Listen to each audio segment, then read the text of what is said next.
of day to day. So that's one of the things. We also are talking. I've had two full meetings with several ministers of Brazil, one with Slovenia, one with Costa Rica, one with Colombia, and actually today we had one with Korea.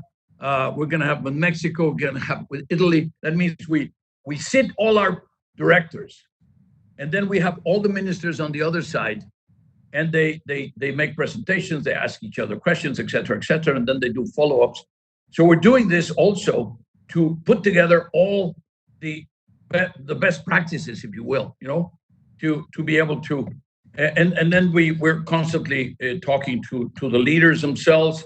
I had a long conversation with the president of Latvia yesterday in order to see where we could support, and the prime minister of Sweden a couple of weeks ago. So it's this we're dealing with the different levels of leadership in order to pass on the best practices and, well, the things that seem to have worked better in some of the other countries. It's everything is new, Susan. Everything is so fresh. Everything, we have very little things that we can say this works better, but it looks like it could work better.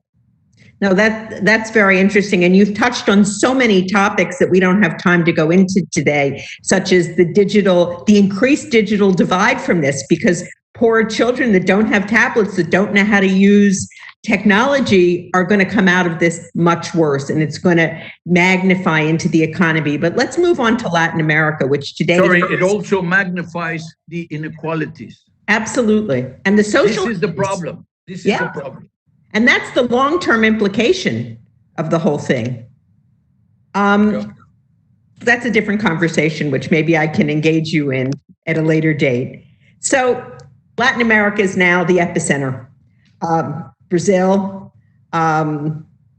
Mexico, but Latin America, as you know better than anyone, has many fewer resources to be able to address the economic issues. How do you believe some of the major countries are actually handling the crisis? What's your view? Again, we had a bad 2019. It was flat. At best. Some countries like mine was slightly negative, 0.1 negative. It was flat. And you had already countries that had a big problem, like you had Argentina, which then had the political transition, etc. And we had high unemployment and this curse that is informality. About half of the population of the workers, of the working class, are informal. That means, number one, you can't train them. But forget it. Even if you wanted to help them today, you wouldn't know where to send a check. You wouldn't have a name. You wouldn't have an address because they're not registered. They're not in the Social Security system. They're obviously not paying taxes. And that is another weakness that we have in Latin America. The average tax burden, let's say, tax receipts against GDP, is about 34, 35% in the OECD. Now you have examples like, almost 50%, all the way to some of the lowest, Mexico. Now, and I say, because Brazil is more or less on the average of the OECD, so is Argentina, but there are countries like Mexico, which are about half. So this gets you into smaller, and everybody is now virtuous fiscally. If you put the two things together, that forces you to have a small government. Huh? Because this is here, and that means that you cut on your health, and you cut on your education, and you cut on your infrastructure, and you cut on everything that is the investment for the future, because you want to be virtuous from the point of view of your public finances, you want to cut your deficits, etc. And at the same time, you have very little revenue. Right. So you are caught in a situation where you so very little revenue, small states already. There's the structures of public services are in deficit in general, and then what do you have? Products, commodities, big drop before the crisis because there was a slowdown. Mm-hmm. China was decelerating, let's say, from 6, 7, 6.5, 6, maybe a little lower. But and where do they get their commodities from? Well, they get them, a lot of them from Latin America, etc. So then remittances. So all these things were, say, vulnerabilities. Okay, what happened? And then comes the virus. And it's not that the problems have changed. It is that the problems have become much more obvious, much more evident, much more urgent, even, I would say, emergent, because we never had a situation where people could not go out and work. Absolutely. And we never had a situation where people had to choose between the virus and hunger. And we know what gets them out first. They will choose to go out and make their daily bread and bring back to the house, where, of course, they cannot isolate. Right. They cannot confine themselves. So you have special circumstances which produce a much greater impact in countries, in developing countries in general, not just. Then you have access to markets. Okay, what's happening there? Well, then again, suddenly you see a big jump in the spreads. You see a big jump, a big raise to quality, which we always see in these types of. You're an expert, and therefore the question of access in many cases.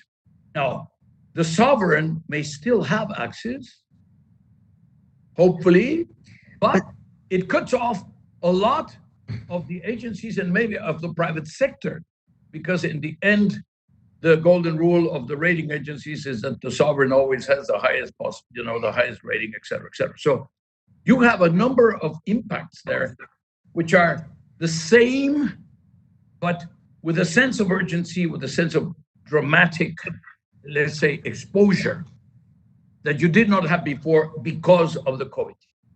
Well, I mean, you talked about in an earlier comment that countries are increasing their debt to cover their costs. Their fiscal deficits are going to increase dramatically. So look into your crystal ball, which has always kind of worked before. Where does all this end? Does this look like something in the early 90s where even sovereigns have to begin to think about a reprofiling of their debt? What does this look? Does the world inflate out of this problem? I mean, what's in your view? What's your crystal ball tell you, Angel? You are already having a few sovereigns. In fact,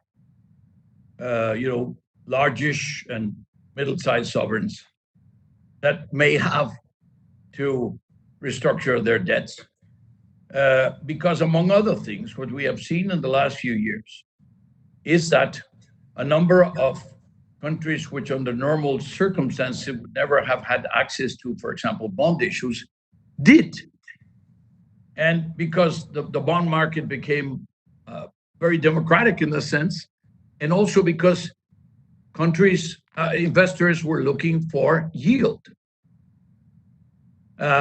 As interest rates continued to come down and down and down, investors were looking for greater yield. They went to some sovereigns, which were kind of in the middle of the thing. It did not look like you were taking such a big risk. And in the end, these were systemic enough, you counted on the fact that they would always be, supported or rescued somehow, etc. What you did not count is for every single country in the world to be hit at the same time and to become vulnerable.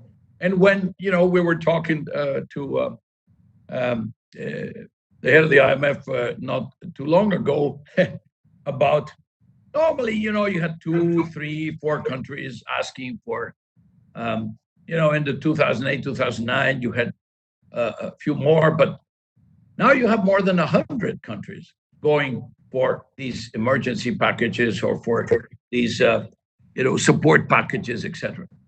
And, this, regardless of whether there's enough money at the IMF or anywhere else put together, with the World Bank and the regional development banks and the CAF and the IDB in our case of Latin America,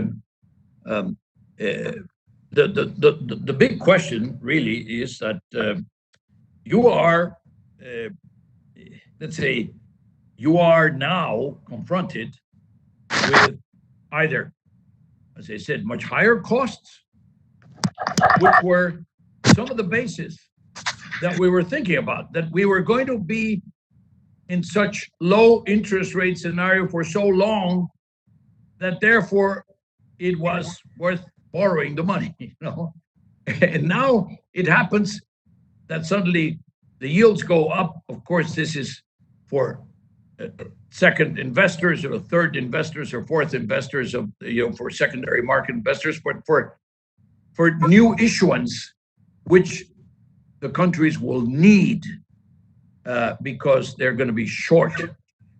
And that is going to be either more expensive or not available. And on the official sources, there are probably not enough resources to cover it all. So it's going to be a tight situation in the markets. And do you think there'll be a dramatic differentiation between credits? In other words, the better quality credits versus the lower end of the scale? I think there will be, as usual, I keep saying this, but you are an expert and you've seen it before. You have 2 types of issues. Overall, you have the cloud.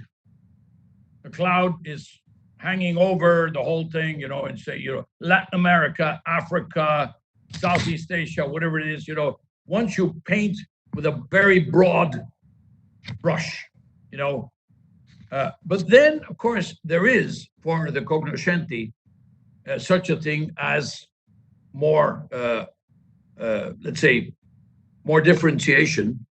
But that's after you've gone through the first stage, which is the broad brushstrokes, and therefore a greater characterization. Very unfair, by the way, because the reserve situation is different, the total debt situation is different, the cash flow is different, the types of exports are different. You have many cases where it's mostly manufacturing, right, where it's mostly connected to the major countries in the world, and in some other cases where it's mostly commodities and mostly to the countries that are having the greatest recessions today. So, but again, the first general notion will not differentiate too much. Then there will be some differentiation, but the problem is that there is a general blockage of access, or at least the price becomes much higher. Absolutely. So recently, Colombia, Costa Rica have joined the OECD. So now there are 4 countries that are members, including Mexico and Chile. Mexico and Chile are even having terrible challenges during this period. But there are 3 others that are in line, Argentina, Brazil, and Peru.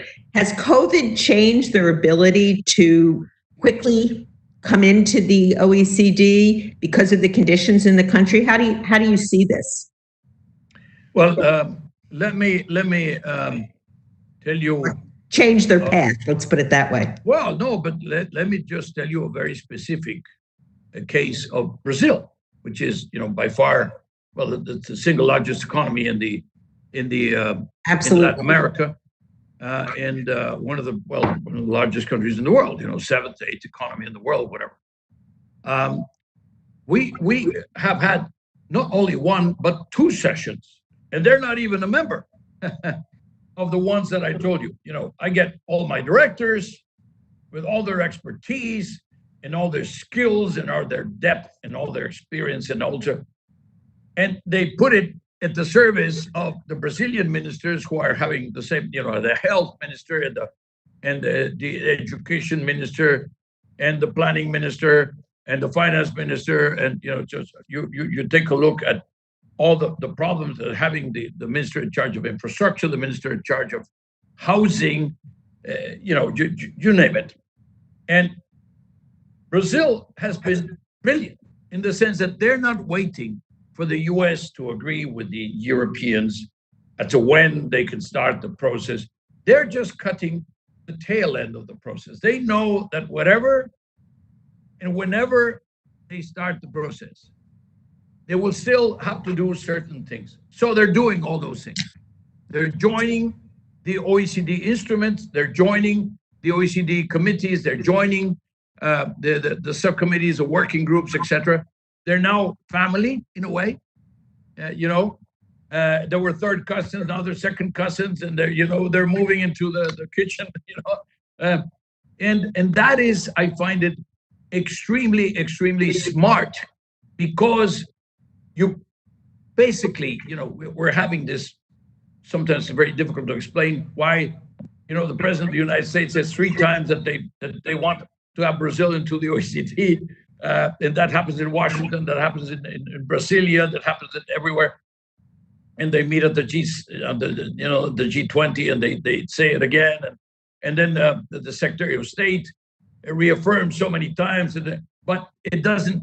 In the end, it doesn't have because it's also mixed with some European countries that also want to join, and there needs to be a discussion, etc. But they're not waiting. Brazil is not waiting. That's great. Doing it and doing it and doing it and doing it, and then taking advantage, of the OECD's installed capacity. They are milking the cow. I like to say we're a generous cow full of milk. We love to give it out, and that's great. Brazilians are just very good at it. That's super. Because you're adding to, you're creating leadership in a situation where right now, frankly, there isn't very much leadership. So your leadership and the leadership of the OECD is critical. Can I go back to the gap? And they're reforming. They're reforming, you see. Yeah. This is about reform. And, with Peru, it was about reform all the time. Peru has been, in the process of joining us for about 10 years now. And in the meantime, they've done maybe 20, 25, 30 very important reforms. And this is why they continue to have relatively good results. Of course, the pandemic now is a very special situation, but. Absolutely. So can I go back to the gap between rich and poor? In the last 6 months we're 6 months or 4 months into the crisis, and our view is that the gap between rich and poor is just going to continue to grow. Eventually, we're going to have to be on a path to some form of recovery. And how can we promote inclusive growth as we go onto that path of recovery, Ángel? What can countries do to try to create inclusive growth as opposed to just growth at one end of of society? And if you just look in the United States, if you see the gap between rich and poor has dramatically increased over the last 4 months. And in Latin America, it's even worse. How do we avoid just excluding a whole part of society? It's not that in Latin America it's worse, Susan. Latin America is the most unequal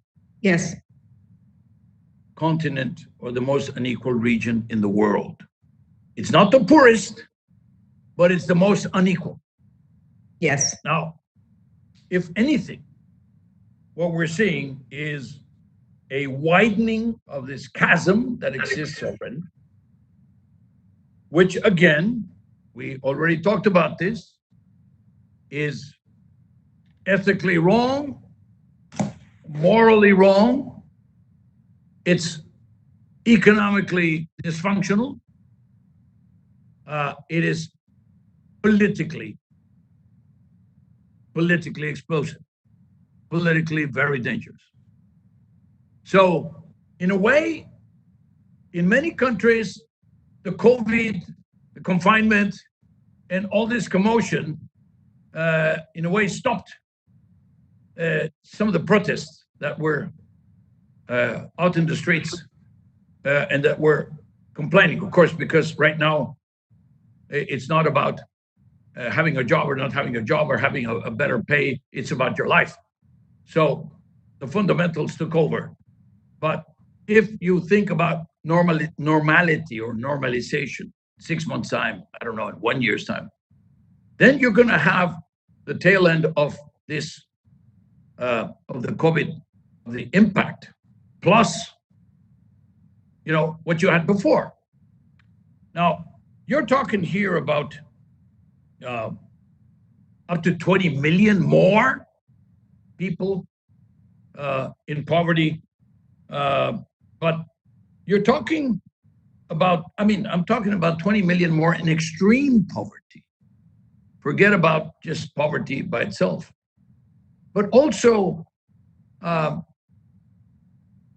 alluded to the fact that when you're talking about middle class, that means 3 months of income away from not being middle class any longer. Because it's taken several years to get to the middle class, but it's systematically been the cost of education, the cost of food, the cost of clothing, and the cost of keeping people healthy, and the cost of housing has risen much faster than the revenues of most of the people in the working class. And therefore, you can see the fingernails in the wallpaper. You can see how everybody's clinging to this, but how it is becoming more difficult to stay in the middle class. Now, then let me move to those that are unskilled and that were even before, in the below the poverty line, etc. But what is dramatic is that there's relatively little difference between one and the other. This is like what happened with the issuance of credit in the last couple of years, with trillions and trillions of new issuance, just one notch above investment grade, which just needed one systemic shock to bring them below investment grade. And we got it. We got it. So this is what is happening now with the line that divides the middle class and the poverty and the extreme poverty. They're being blurred. They're being compressed because of the impact of the crisis. So you're going to have, now I mentioned some of the difficulties because when you talk about education, you already had these dramatic differences. When you talk about life expectancy, things that are so basic, well, for the people who are privileged and who are, born with more information and better food and better education, etc., they will have better health. They will live longer, as opposed to those that will not. And just in the same city, in the same, maybe even the same neighborhood, you will have people whose life at birth is marked by the fact that already you are condemned basically to struggle more and to have perhaps a shorter life, a more difficult life. These things always existed, but now it's going to be exacerbated. These things are going to become more obvious, they're going to become worse, and they're going to become more difficult to manage, unfortunately. Again, it doesn't mean that we can't deal with it. It's just going to be, it's going to be so difficult to deal with it, and therefore we have to be prepared to deal with it.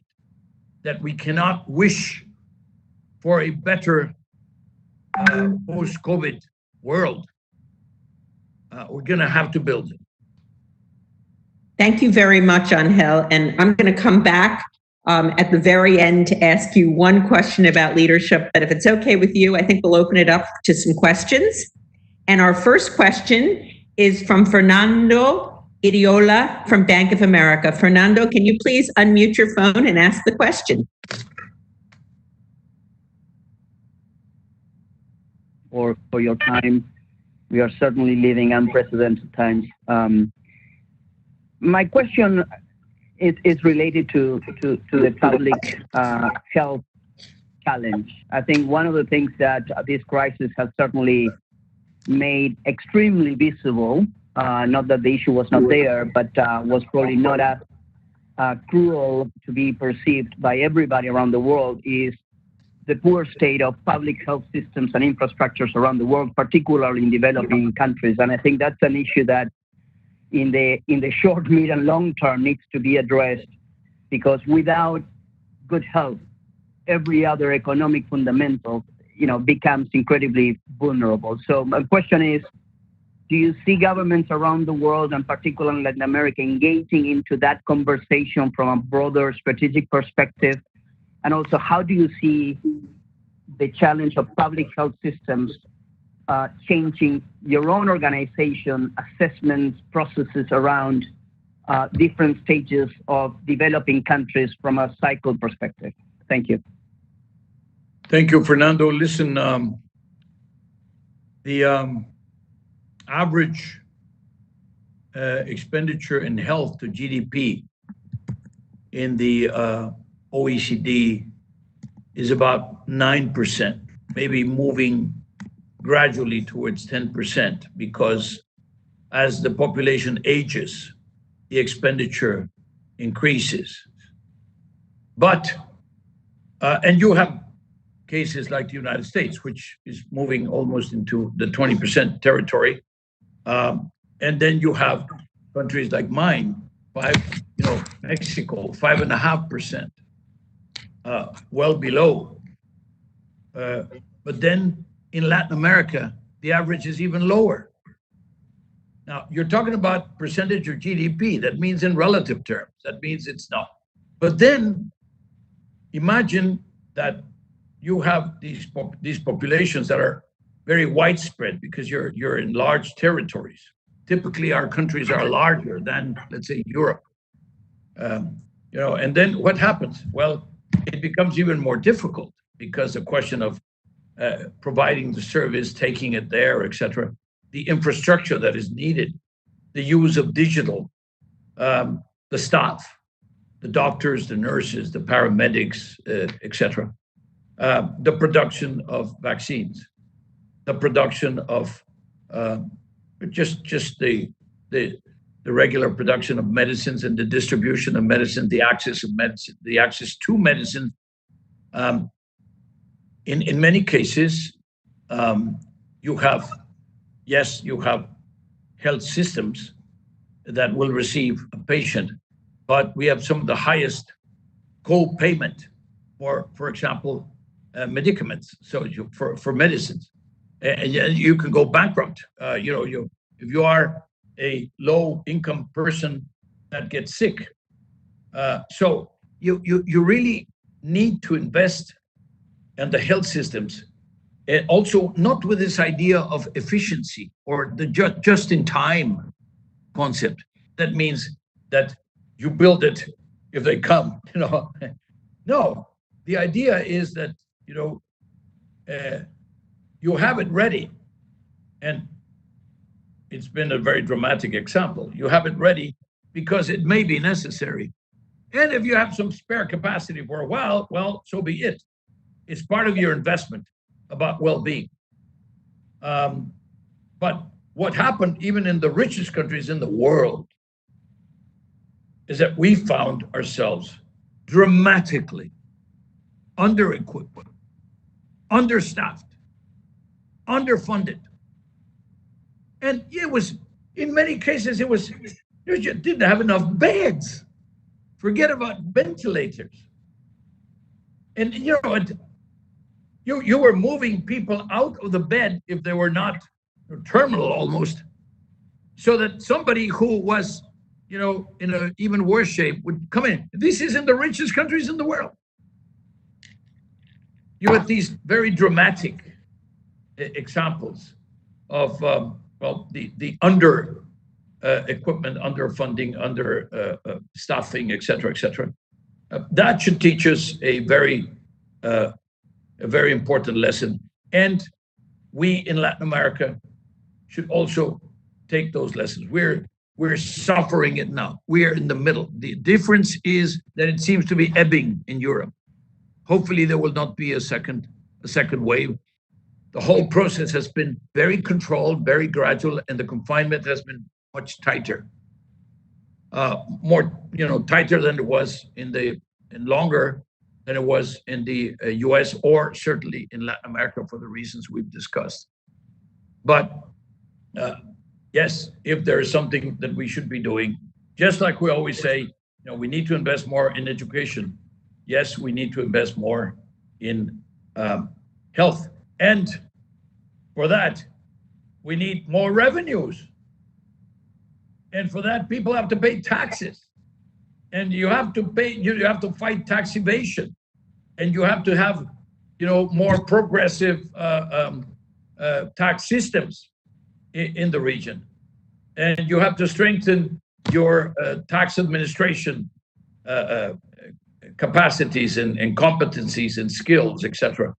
So yes, throw some of the money that you have at the tax system, and they will probably provide a lot of money for the health system. But yes, absolutely a priority. And I think, Fernando, that you will agree that if we needed to prove it, we don't need to prove anything again, because it's now been dramatically proven.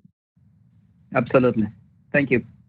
Thank you, Fernando. Thank you, Angel. The next question comes from Isabel Santemalo. Isabel, unmute your phone and ask your question. Hello, can you hear me? Yes. Hello, Susan, Angel. It's a pleasure to say hello today. And I just wanted to bring a point that has already been mentioned by Susan, and it's the situation of inclusion in Latin America, being the most unequal continent, like you have mentioned. And for decades, we've been addressing this and really have not come very far. But I want to talk about inclusion and governance in the region. That concerns me. We are, more than others, I think, a region of privilege, a region where elites have access to decision-making and they have influence in decision-making. And we know, as we talk about building back better, you've mentioned we need to fund education, we need to fund health. But what about making choices that will help us build back better? For example, instead of building more roads, building bicycle lanes. For example, investing in clean energy, things that produce more jobs, but also contribute to changing the equation. How do you see that this to happen in Latin America, a region where you've already mentioned taxes? We don't pay enough taxes, and there is a constant struggle. And elites have a lot of maneuvering space for pushing governments for decisions that perhaps benefit a few and are not necessarily the decisions that we need to be taking to benefit the majority and break this inequality trap where we have been for the longest time. Thank you. Well, where are the elements of inequality? Of course, income. Then the result of accumulated income over time is wealth. The stock, one is a flow, the other one is a stock. And it happens that these flows and these stocks of wealth tend to defend themselves better than a simple, steady, and pretty weak flow of wages in especially in our part of the world. But you have also health, access, quality, and the price of it. Education, it's access, quality, and the price of it. Then skills. We always talk about health and education. How about skills? Skills is a combination of everything, all of the above. And it's what will be, defining your capacity to make it or not in the modern world, in the modern, labor markets. The work opportunities are another question. Do you have work opportunities that are the same for everybody? Or do certain groups of the population already have a deficit and a sort of a handicap from the very beginning? Because you can provide the handicap by lower educational access and quality, and then also that is normally associated with lower access to health and lower quality of health. So then you basically continue not only to maintain, but to actually increase these chasms that I mentioned before, that the inequalities just get bigger and bigger and bigger. And that is what you see when you are out in the streets and you're asked to pay taxes. And you know that the richest people in town have their taxes someplace in the world where they don't have to pay, or where you are a small and medium enterprise struggling, and they caught you. They know everything about you. But some of the largest enterprises in the world, including the ones that work in your own country, don't pay taxes, or pay very little taxes, or pay 0.02% taxes. This is what all this. Now, we're trying to make a difference here. Let me say with great pride, today there are tens of millions of bank accounts and their full details and names in the hands of the Turkish, or all the Turks in 100 countries in the world, the Mexicans with all the Mexicans of all the countries in the world, and the Italians, and so on and so forth, that we have exchanged, approximately, it used to be 50 million, now we're maybe in the 60, 70 million bank accounts. And you're talking about trillions of euros worth of these bank accounts. But let me tell you also, today there's nowhere to hide, because your name is going to come up on the tax man or woman's desk.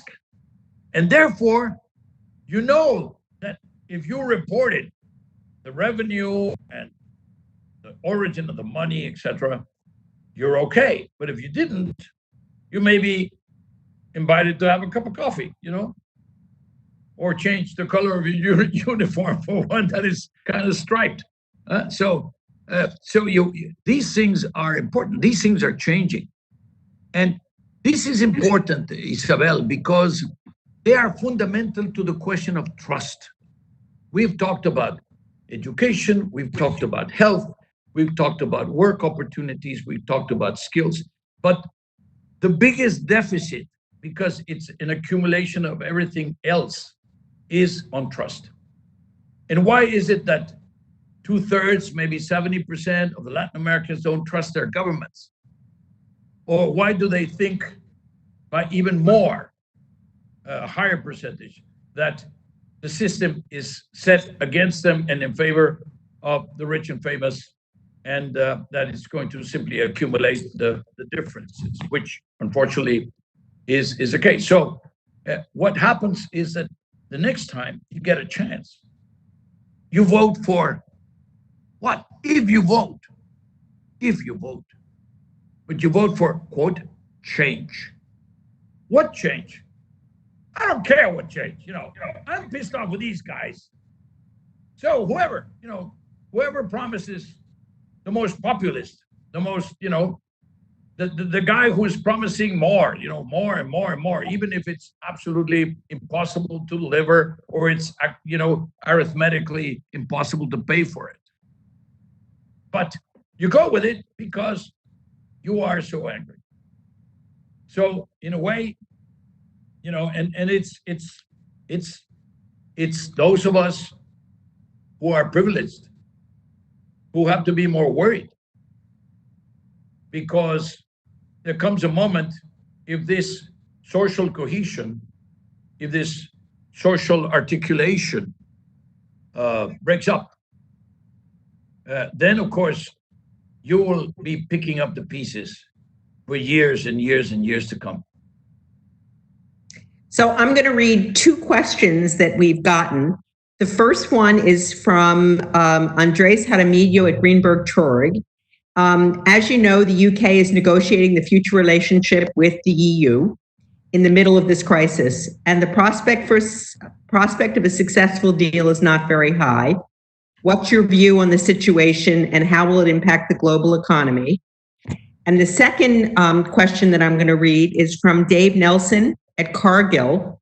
What are the major policy actions governments are likely to take in the near term in response to COVID, or perhaps policies that they might have taken anyway but use the excuse of COVID that will have medium or longer term consequences for global trade in agricultural commodities and products, or for that sector more broadly than just trade?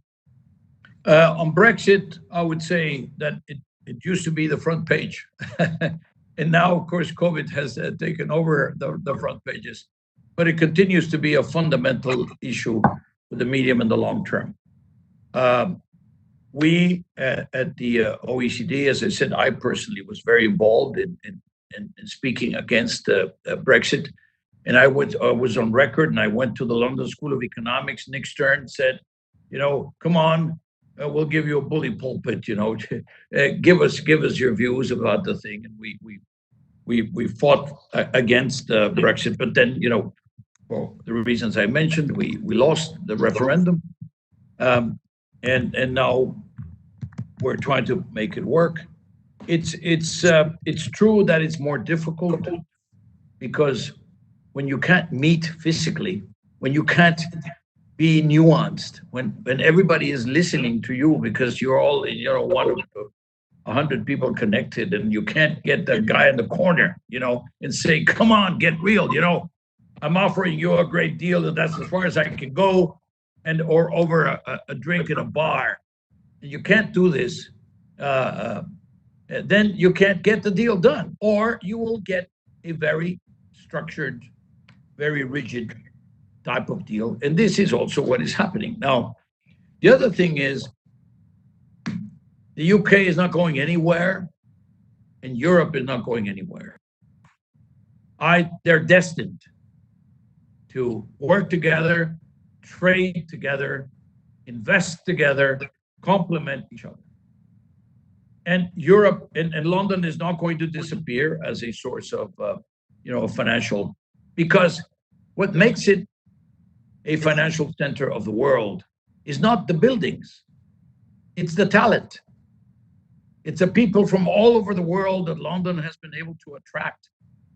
Now, there may be some banks that want to do retail, and then they want to be on the other side of of the channel for whatever. But basically, if you're going out in a universal platform, then it doesn't really matter where you are. You basically, what you really need is to have the talent, and that is something which London has been accumulating over time. Now, I know that today Paris is fighting for a bigger chance on finance, and Frankfurt is fighting, and Amsterdam, and and this is fine. Everybody's trying to get a little bit of a piece of the action, but London is still going to be there, and the UK is still going to be there, and the trade with Europe is still going to be there. Except the great paradox is, why is it that we have to get involved in all this simply to get a deal that would be perhaps a little close to what you already had if you hadn't stopped the whole thing, if you hadn't started the whole thing? This is what is the ultimate paradox. But that will, I would say, everybody's trying very hard to get it done. Hopefully, it will then be possible. The stakes are too high. So I'm betting on the deal. Now, what are the countries doing when they talk about trade? If you read today's Financial Times, the front page, it says something about the fact that the United States has written a letter, Secretary of Treasury, announcing to 4 European ministers of finance who had written themselves a letter, France and Spain and Italy and the UK. By the way, UK, part of the package, part of the initiative, in order to move on the question of digital taxation.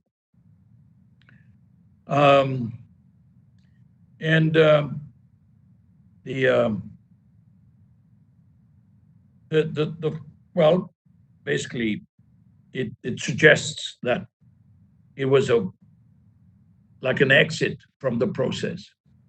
And at the same time, it says that the 4 are going to write, maybe they've already written to the secretary stating their points. Why? Because what the secretary did, as the press would tell us, is to say, and if, by the way, you try to install a digital services tax, like France had already done and legislated, well, we're going to hit you with a trade sanction. So what do we have here? What do we have in the world, in the system today?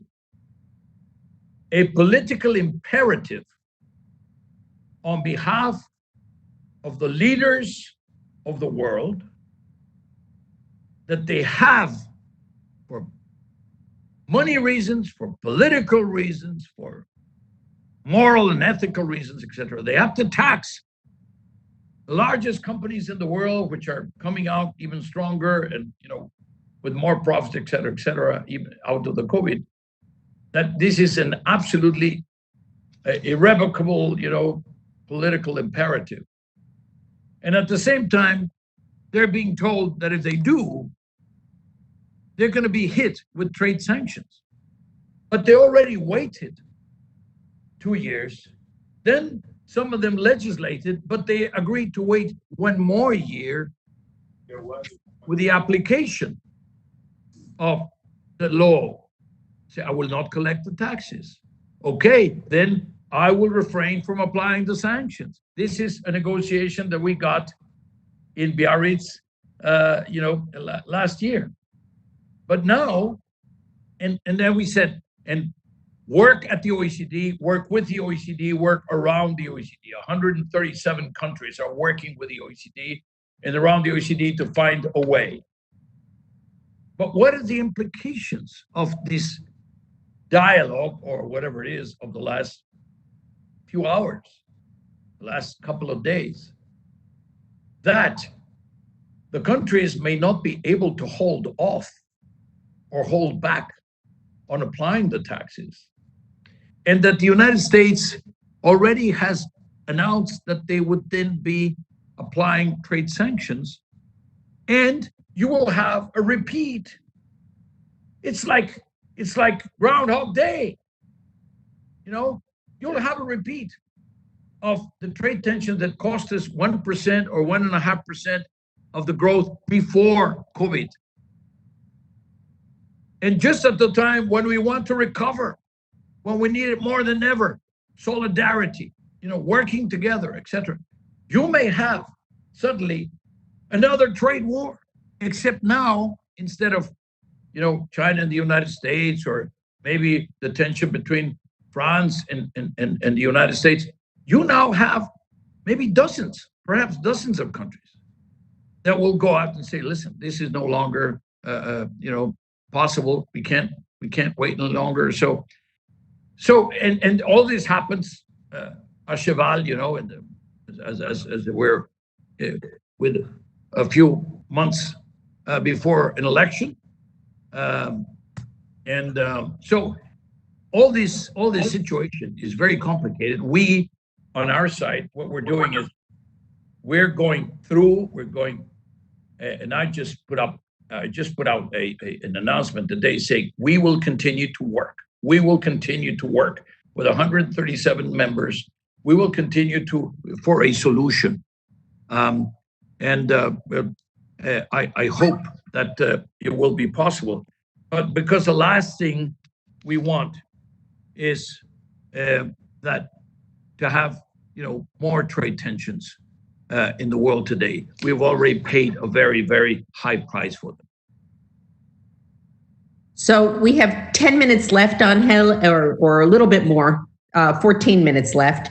And I'm going to take two more questions. I'll be shorter. Okay. So I'm going to take two more questions, take two questions at a time. And Marcelo Carvalho de PNB Paribas and Nina Delimon. Marcelo, could you unmute your phone and ask your question, please? Yes, absolutely. Thank you very much, Mr. Ángel, for your brilliant explanation. My question is about your view on the outlook for the global economy in terms of globalization, or should I say deglobalization, meaning less trade flows, less capital flows, a rethinking of global value chains, nearshoring, and in this less globalized world, what it means for not just Latin America, but emerging markets in general. Are we now up to a new brave world of less globalization? And Nina? Nina? Hi, thanks, Mr. Gurría. My question is about your views on the G20 DSSI debt relief initiative. I would like to know whether you think, what do you think of it? Do you think that's enough? And what about the potential ratings implications if the private sector is invited to step in? Thanks a lot. Thank you. You should never blame globalization for the bad policies that countries make, for the bad policies that countries take. Globalization is an inevitable result of a number of things, but it doesn't have a life of its own. It doesn't, impact, because there are such things as better policies or, worse policies or no policies. And when it comes to trade, we were, as I mentioned before, we're already seeing a very bad situation because trade was practically flat in the growth. Normally, trade has to be growing at about double the rate of growth of the world economy. Now, today, that may not be a lot. It's a question of being flat, and you're still double, but normally, if the world was growing at 3% as it was growing before, then you had growth of trade was about 6%, 7%, and it was pulling. Now investment follows, because investment of course, needs the trade and then generates trade, of course, also.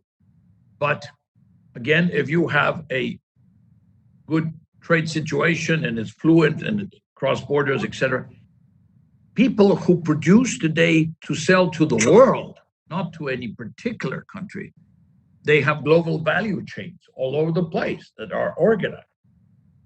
And therefore, they invest globally to produce globally. And frankly, by the way, all this talk about shortening the global value chains, and I think in the end, people are going to establish themselves wherever it's more convenient from the point of view of the cost of production and efficiency. There may be more prudent in terms of diversifying the sources, but not necessarily from cutting from one particular place or the other.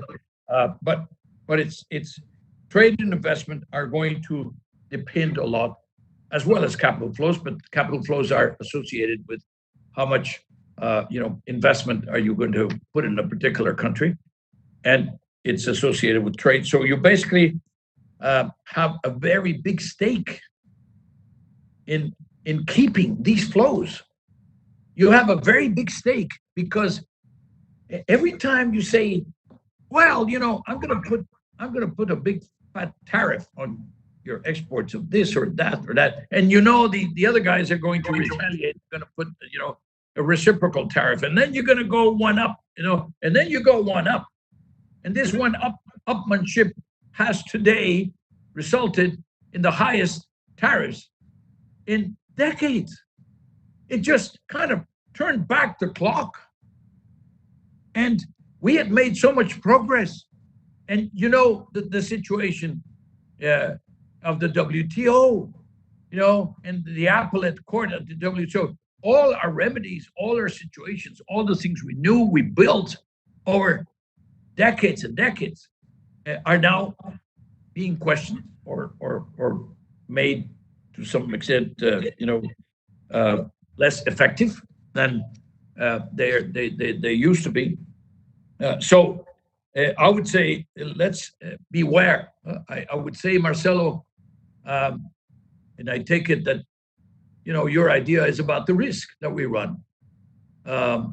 It's very high, and the problem is it's happening.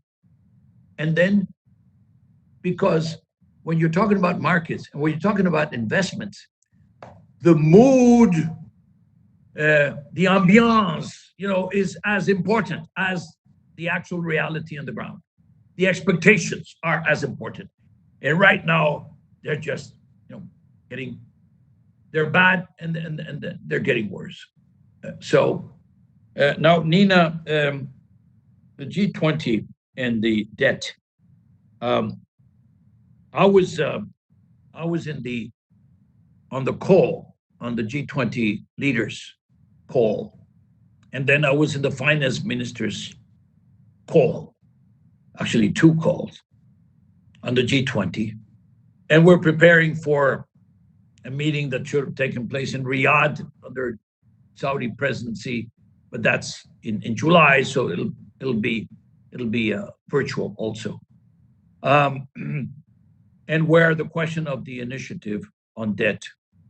Now, what did we end up with? First, it was about 20 countries.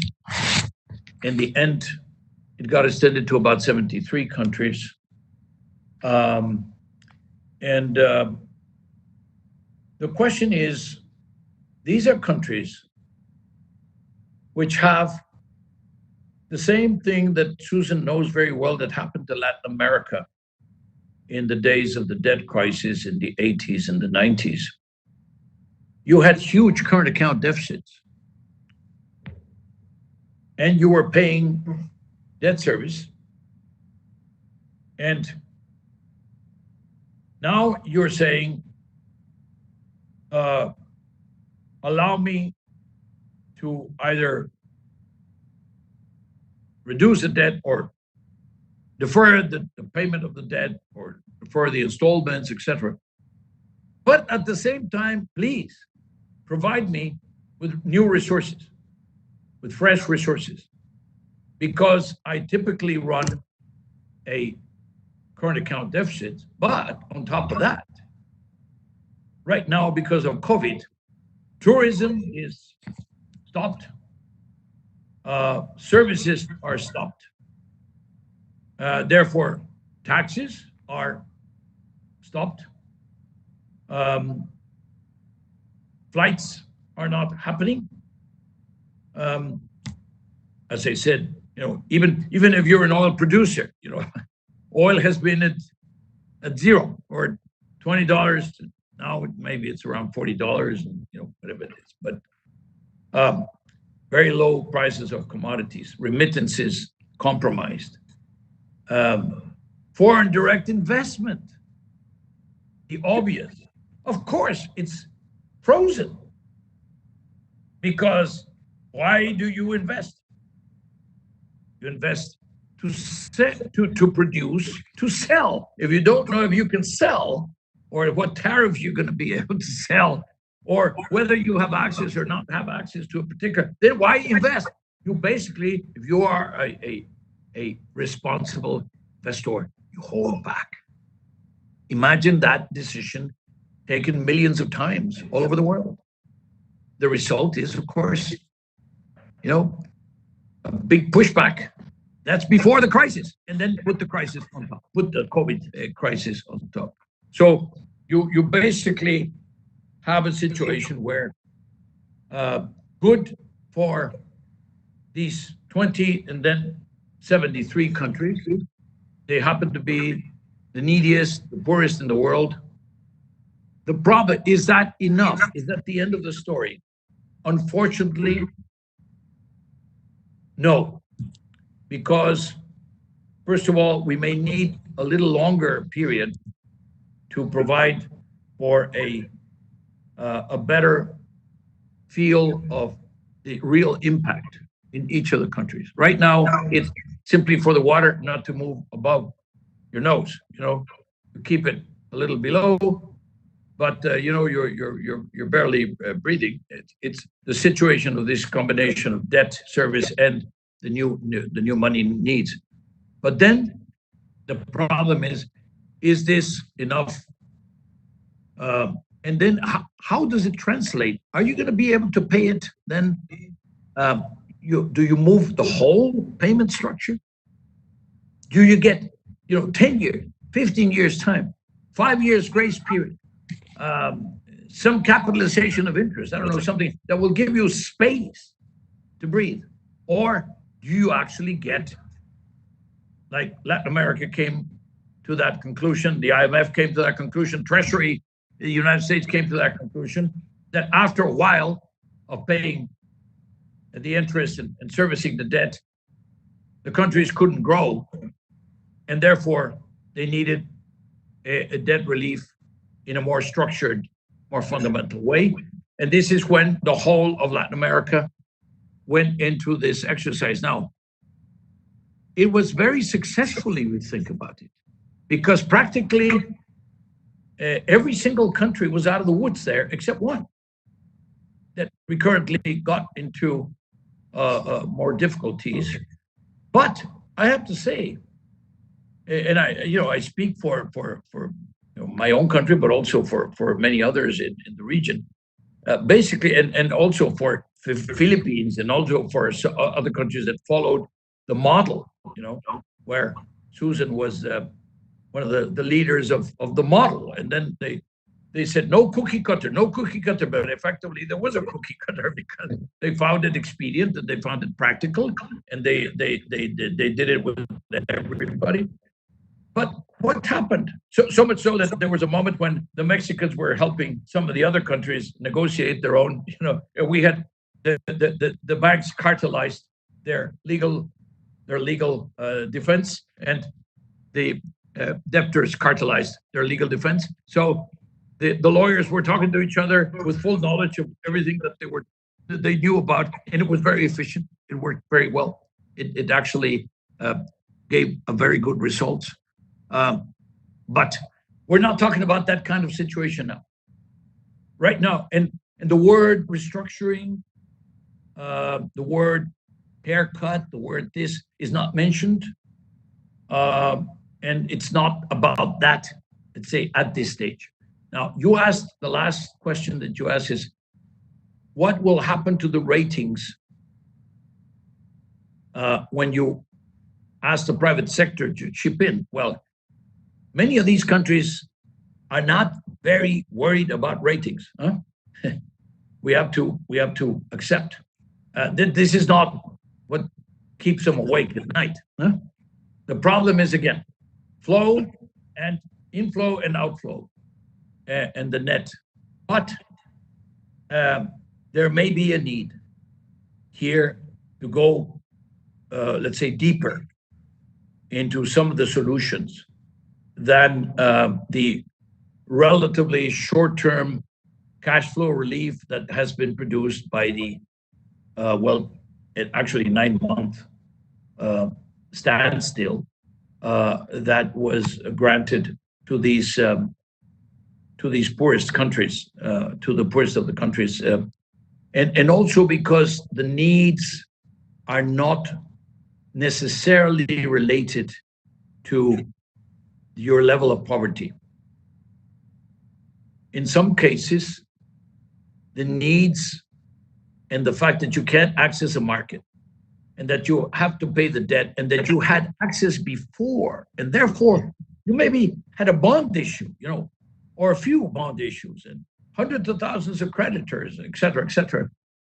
And that is going to be more difficult because when Susan led a group of a few hundred banks to organize a workout, it was a few hundred banks. When you talk about hundreds of thousands, right, then you basically have a much more complicated life. But when you find out that Zambia would access to the bond market, then you say, oh, well, you're not talking about Mexico, you're not talking about Argentina, you're not talking about Brazil, you're not talking about,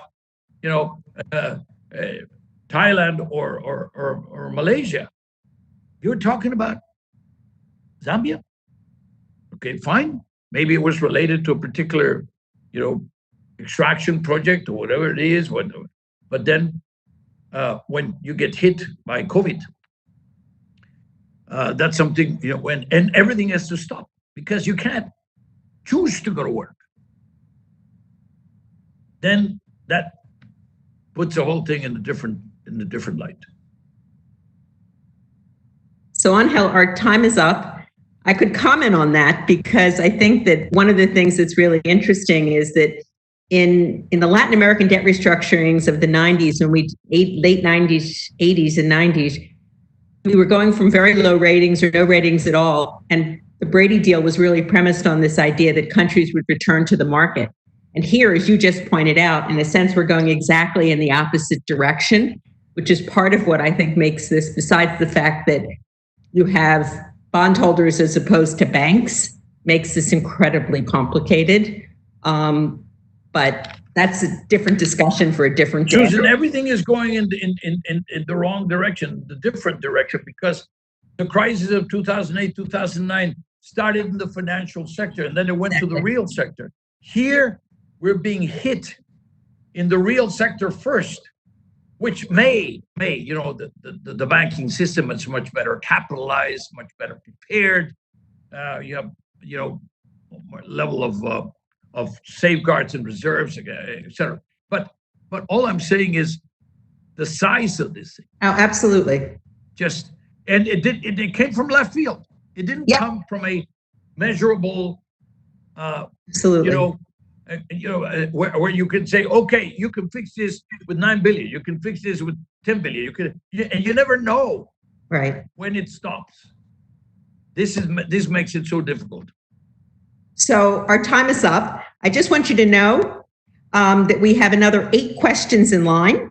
So maybe I can come back to you in another couple months and we can do round 2 of leadership. But if you had to give one piece of advice in one sentence to leaders of the public and private sector right now, what would that be? One sentence. Cooperation, cooperation, cooperation. Exchange of experiences. And again, 1 + 1 is 3, and 1 + 1 + 1 is 17 or whatever, it's just exponential. So cooperation, mutually reinforcing measures, exchange of experiences, including exchange of the efforts to have a vaccine. Well, Ángel, I want to thank you because this has been just an amazing conversation.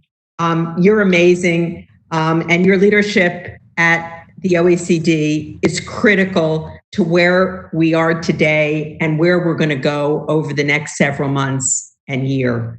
So I want to thank you for joining us today. I want to thank my team, Maria, Indira, and everyone that worked on this. And I want to thank your amazing team who worked on this as well. This has been so insightful, and I wish you all the luck in the world as you move forward. And thank you, all of you in the audience, for joining our first Bravo Leadership Conversation. I wish you all and your families to be healthy and safe during this very challenging times. And Ángel, I hope you and your family are well and safe. And I wish you all the best and good luck, and I'll be in touch. Thank you.